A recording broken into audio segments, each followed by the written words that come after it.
Good afternoon. I'm Dr. Peter McCullough, and I'm an internist and cardiologist and professor of medicine at Texas A&M University School of Medicine. I'm on the Baylor Dallas campus, and I've been integrally involved in the response to COVID-19.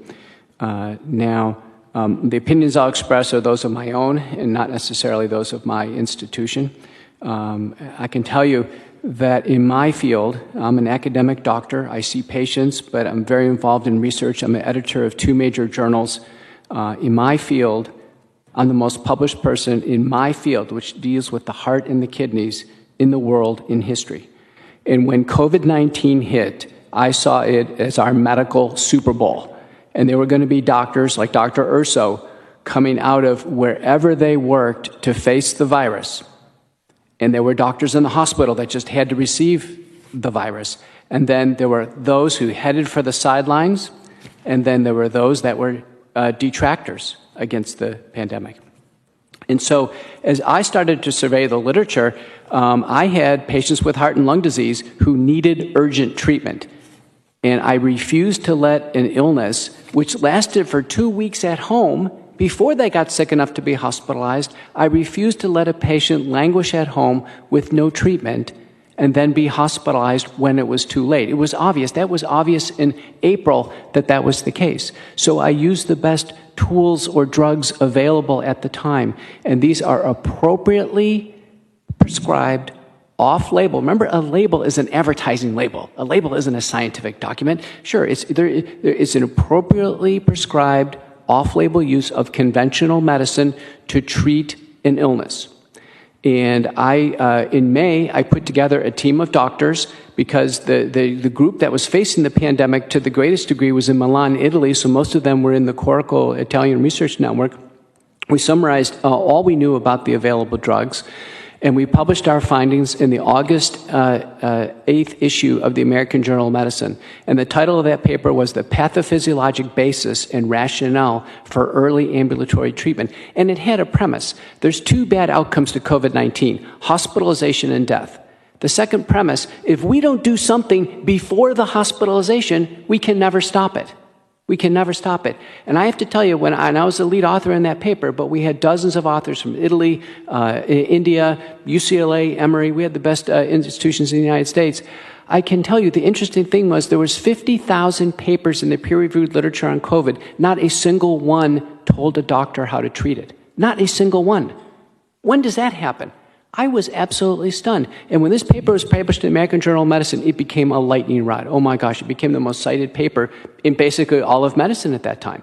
The world started, and boy, the world started knocking on my door. And I said, oh my Lord, I just can't believe what became untapped. And I had never been on social media before. My daughter, who was home from law school, was talking to her about it. She said, well, why don't you make a YouTube video? So I made a YouTube video with 4 slides from the paper. This is a peer-reviewed paper published in one of the best medical journals in the world.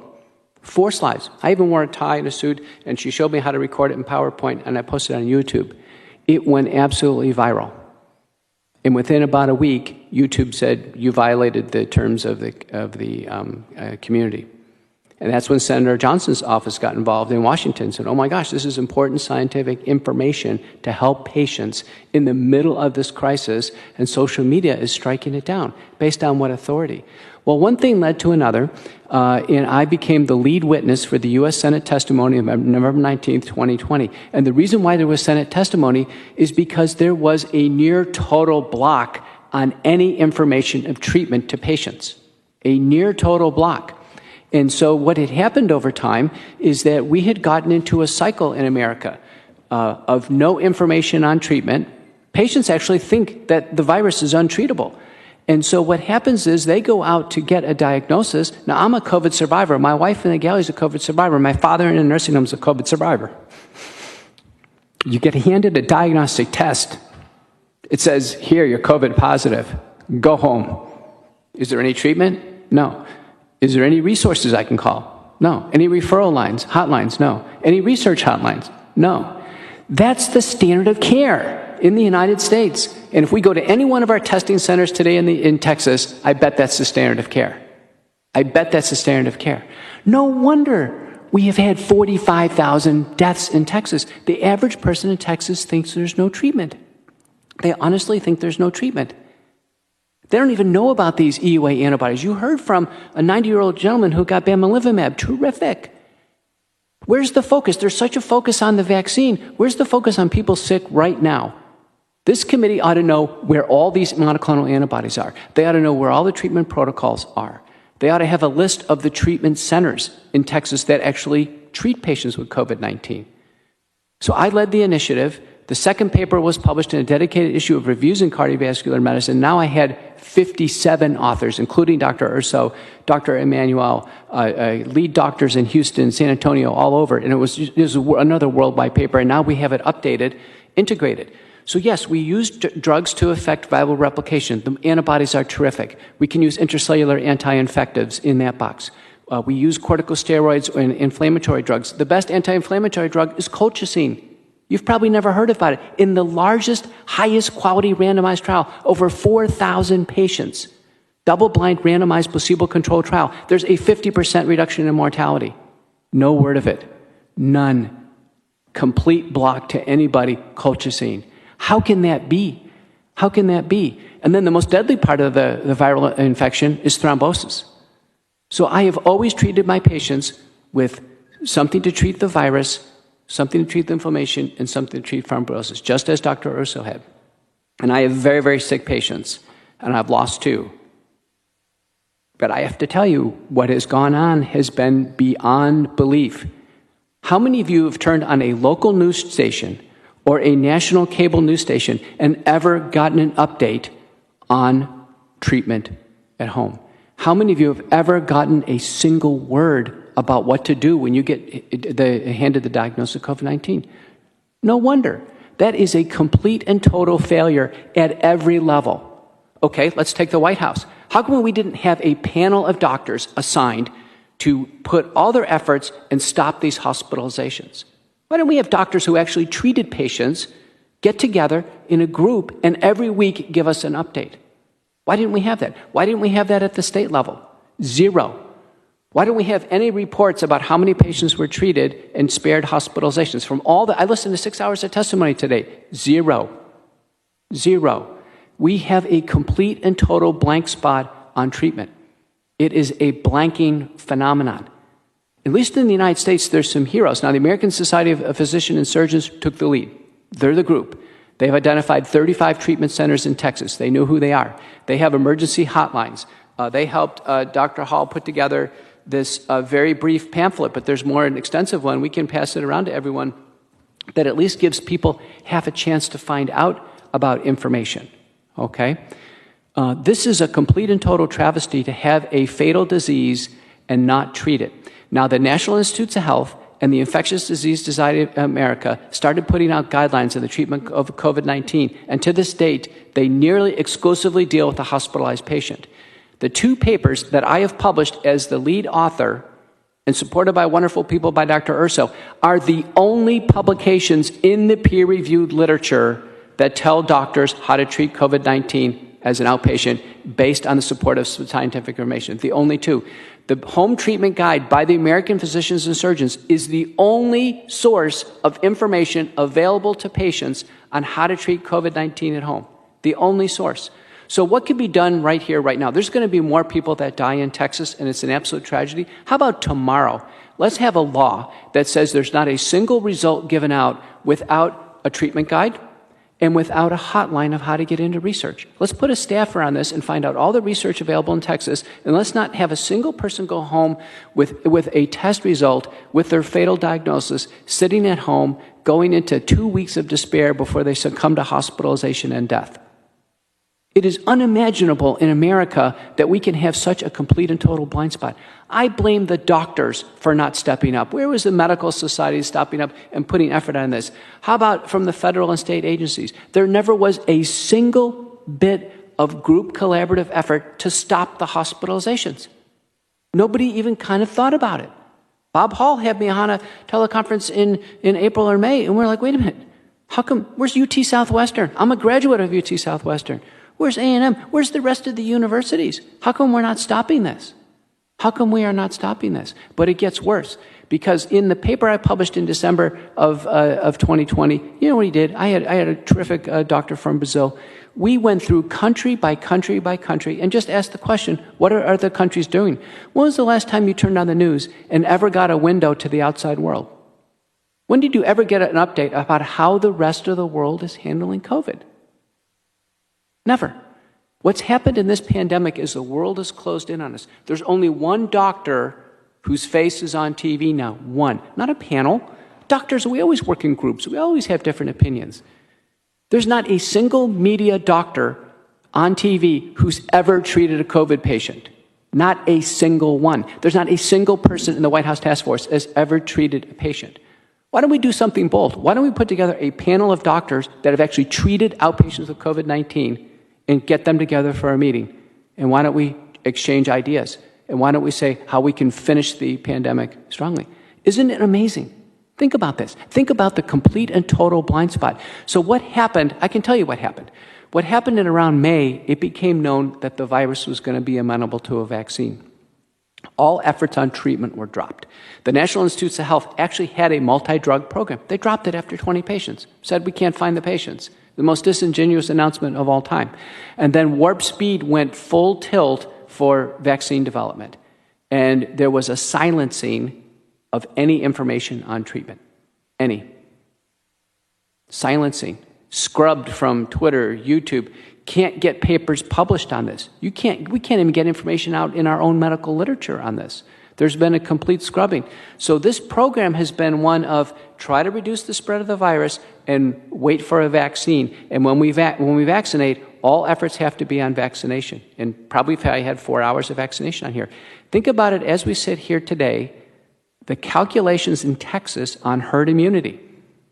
The calculations are we're at 80% herd immunity right now with no vaccine effect, 80%. And more people are developing COVID today. They're going to become immune. People who develop COVID have complete and durable immunity. And a very important principle, complete and durable. You can't beat natural immunity. You can't vaccinate on top of it and make it better. There's no scientific, clinical, or safety rationale for ever vaccinating a COVID recovered patient. There's no rationale for ever testing a COVID recovered patient. My wife and I are COVID recovered. Why do we go through the testing outside? There's absolutely no rationale. I'd encourage this committee to actually look at what's being done and ask, is there any rationale? Is there any rationale for anything? Listen, there's plenty of COVID recovered patients. Let them forego the vaccine and let people who are clamoring for it get it.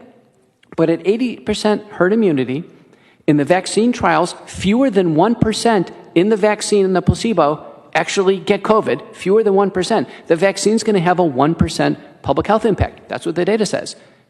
It's not going to save us. We're already 80% herd immune. If we're strategically targeted, we can actually close out the pandemic very well with the vaccine, but strategically targeted. People under 50 who fundamentally have no health risks, there's no scientific rationale for them to ever become vaccinated. There's no scientific rationale. One of the mistakes I heard today as a rationale for vaccination is asymptomatic spread, and I want you to be very clear about this. My opinion is there is a low degree, if any, of asymptomatic spread. Sick person gives it to sick person. The Chinese have published a study, British Medical Journal, 11 million people. They're trying to find asymptomatic spread. You can't find it. And that's been one of important pieces of misinformation. When Senator Hall called a conference call of what should we do in the Capitol when we reopened, I said, you know what? You know what we do at Baylor? You walk in and they zap your temperature, you got a temperature check and go in. Do we test everybody who walks into the Baylor Hospital? No. Are they a lot sicker than everybody in this room? You better believe it. So why would we do something here at the Capitol that has absolutely positively no scientific rationale and then do it in this context? So my testimony as I sit here today is COVID-19 has always been a treatable illness. A very large study from McKinney, Texas, another one from New York City, show that when doctors treat patients early who are over age 50 with medical problems with a sequenced multi-drug approach with the available drugs, 4 to 6 drugs that are available to them, now the monoclonal antibodies are better, there's an 85% reduction in hospitalizations and death. 85%.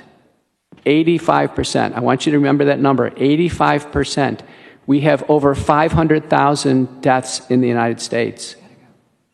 The preventable fraction could have been as high as 85% if our pandemic response would have been laser focused on the problem, the sick patient right in front of us. We were focused over here and focused over there and focused on masks and what have you. Laser focused, sick patient, treat them. We lost focus on the most fundamental thing. That's my testimony. Yeah, thank you. I can tell how passionate you are, and certainly have been a leader in talking about preventive protocols and also the ambulatory stage. And I do think that has been missing, and it's been a concern because COVID-19 is going to be with us, right? I mean, it's, I hope we're at 80% herd immunity. I don't know yet. I'll read your papers, but I appreciate that, and the message is that there are drugs out there that work. There are therapies out there that work. But no single one works alone. And so the dismissive mistake was to do a very small study. Oh, we studied 200 patients, and we used ivermectin, hydroxychloroquine, and it didn't work. That's like cancer and picking one drug and saying, oh, it doesn't reduce cancer mortality. We never do that in cancer. We never did that in AIDS. We don't do it in hepatitis C. What we look for is signals of benefit and acceptable safety, and then we combine them.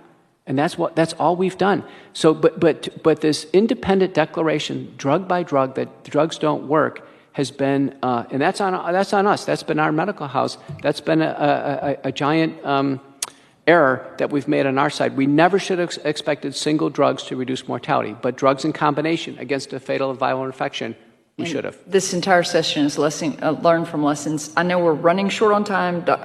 Senator Hall, you have one question or?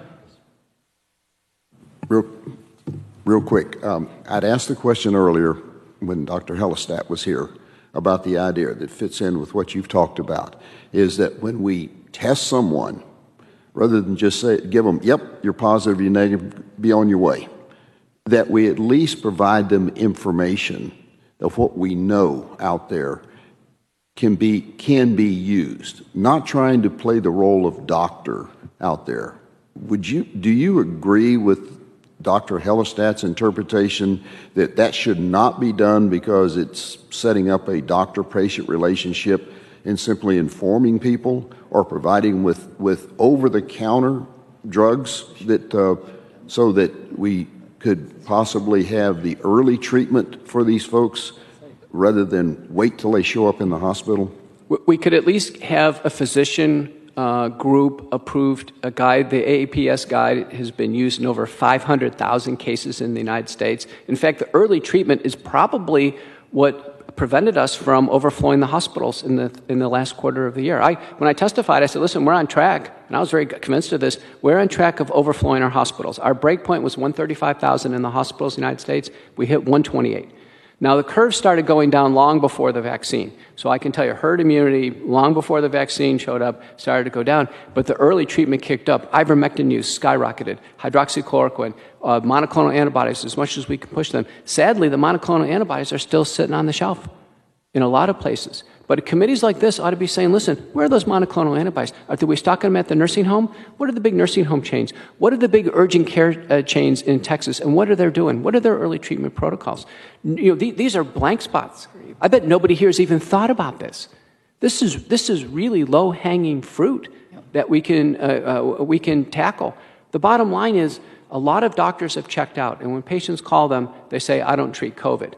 And when I asked those doctors, I said, you don't treat COVID? How come? They go, well, there's no treatment.